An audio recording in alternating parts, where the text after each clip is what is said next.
Evolution is a dangerous philosophy because it's the foundation for racism. The idea that one race of people is superior to another comes from evolution. Here's Darwin's book, The Origin of Species. That's not the whole title. Now this textbook gives a little more of the title.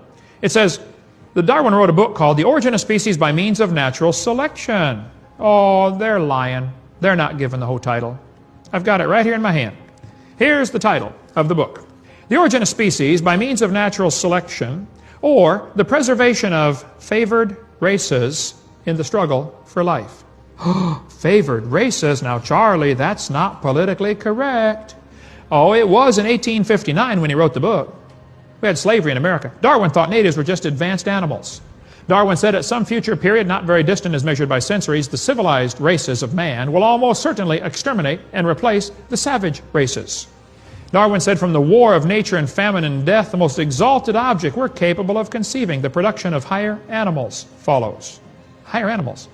Well, see, that was popular to say in 1859. We had slavery in this country. You could buy and sell Negroes like cows. How many saw the movie Quigley Down Under, where he was brought in to kill the Aborigines? Because he was a marksman. Every single Tasmanian Aborigine was killed. Why? I think the evolution theory is directly responsible for what happened to the slaughter of the Aborigines. These two people went to Australia to collect skulls for the museums in America. Here's the article right here.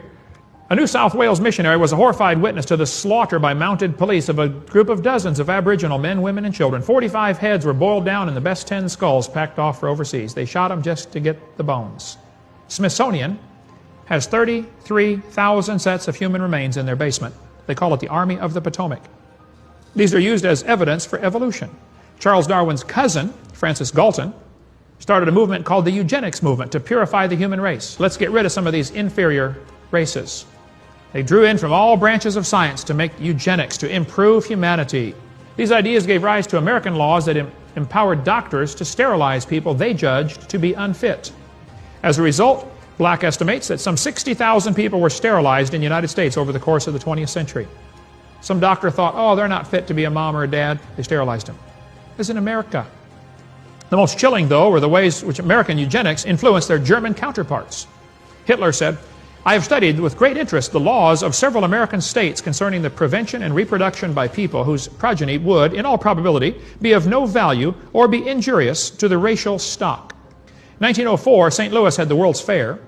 They brought in 2,000 what they said were primitive people and had a big display about the primitive people to demonstrate the superiority of the white man. That's 100 years ago, folks. Evolution is a bad tree, has a bad root, brings forth evil fruit.